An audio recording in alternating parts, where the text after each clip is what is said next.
ഇവിടെ ശ്രീ സജീവൻ 2019 അല്ല 2024 വളരെ സ്വാഭാവികമായി നമുക്കത് കൃത്യമായി മനസ്സിലാകുന്ന കാര്യം തന്നെയാണ്. അതായത് 2019 രാഹുൽ ഗാന്ധിക്കുണ്ടായിരുന്ന ഒരു സ്റ്റേക്കോ പൊസിഷനോ ഒന്നും ഇല്ലാത്ത വിധം അത് ദുർബലമായിട്ടുണ്ട്. കോൺഗ്രസിൻ്റെ സ്ഥിതിയും അത്രമേൽ ശോചനീയമായി മാറിക്കൊണ്ടിരിക്കുന്നു.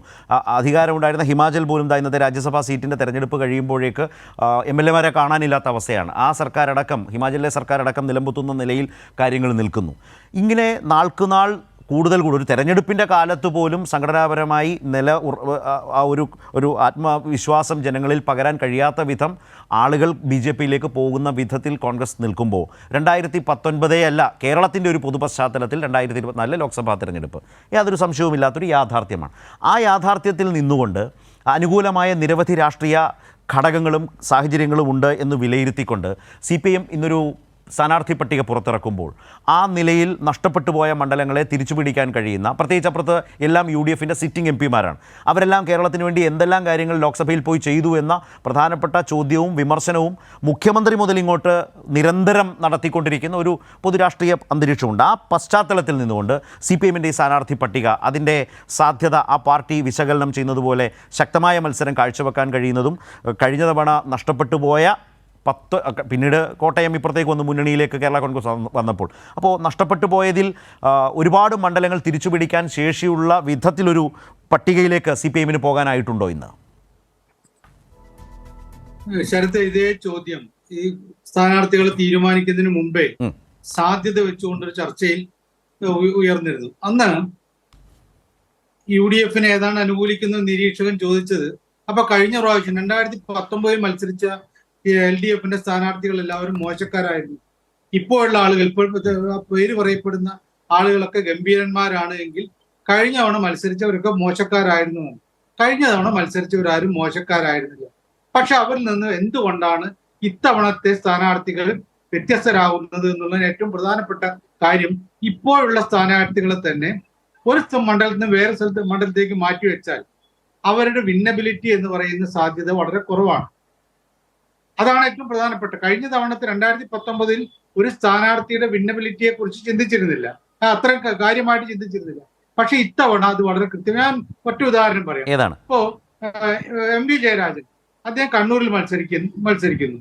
അദ്ദേഹം വടകരയിലാണ് എങ്കിൽ അദ്ദേഹത്തിന്റെ സാധ്യത കുറവായിരിക്കും. കണ്ണൂർ എന്ന് പറയുന്ന ഒരു പൊളിറ്റിക്കൽ കോൺസ്റ്റിറ്റ്യുവൻസിയാണ്. അവിടെ ആ പൊളിറ്റിക്കൽ കോൺസ്റ്റിറ്റ്യുവൻസിയിൽ CPMന്റെ അതിശക്തനായിട്ടുള്ള ഒരു സ്ഥാനാർത്ഥി ഉണ്ടാവണം. വടകരയ്ക്ക് ഒരു പ്രത്യേകതയുണ്ട്. വടകരയിൽ കുറച്ച് പ്രശ്നങ്ങളൊക്കെ ഉണ്ടാവുന്നതാണ്.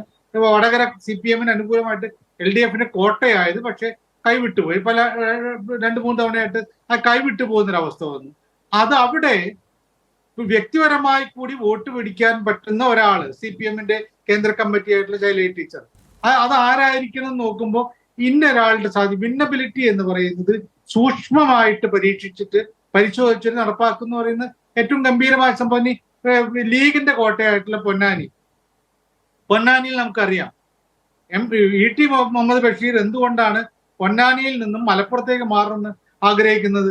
അദ്ദേഹത്തിന്റെ സ്ഥാനാർത്ഥിത്വത്തിന് എതിർപ്പുള്ള ആളുകളുണ്ട്. അവിടെ വിജയത്തിന് ഒരു ചെറിയ സംശയം അവർക്കുണ്ട്. അവിടെ ജയിക്കണമെങ്കിൽ പറ്റിയ സ്ഥാനാർത്ഥി ഇടുന്നത്.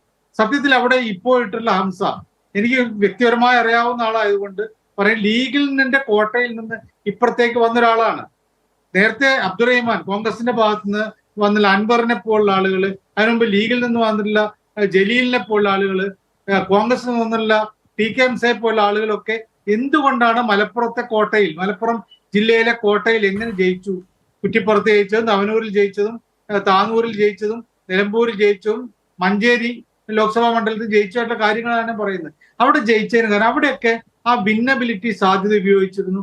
അത്തരത്തിലുള്ള ഓരോ സ്ഥാനാർത്ഥിയെയും ഞാൻ കൗതുകത്തോട് കൂടിയിട്ടാണ് ആ ലിസ്റ്റ് കണ്ടിട്ടുള്ളത്. അവിടെ എല്ലാപ്പം അനിൽകുമാർ പറഞ്ഞ പോലെ 20 മണ്ഡലത്തിൽ LDFന്റെ സ്ഥാനാർത്ഥികൾ ജയിക്കും എന്നൊന്നും പറയാൻ ഞാനില്ല.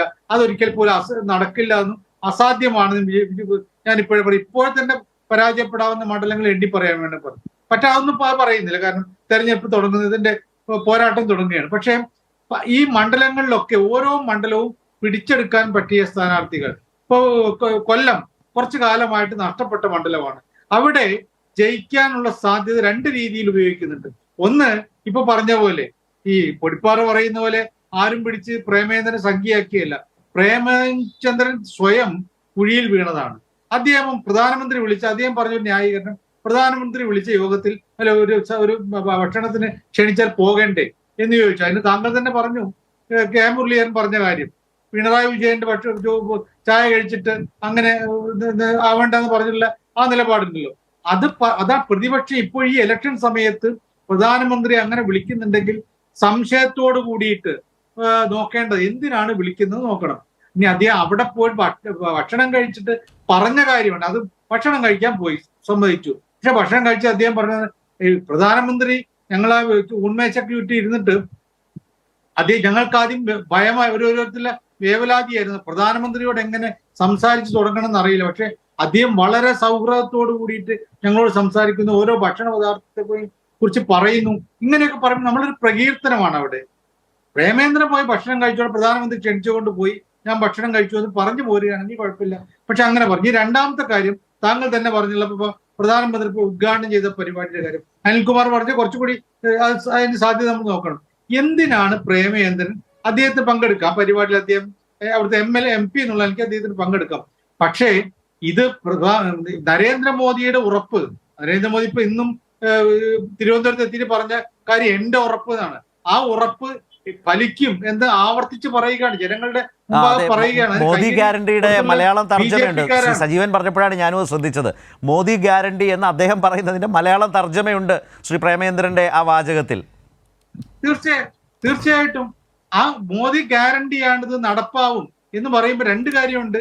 മോദി പറയുന്നതെല്ലാം നടപ്പാക്കുന്ന പ്രധാനമന്ത്രിയാണ് എന്ന് സ്ഥാപിച്ച് അതിനോട് എൻഡോസ് ചെയ്യുന്നൊരു പരിപാടി.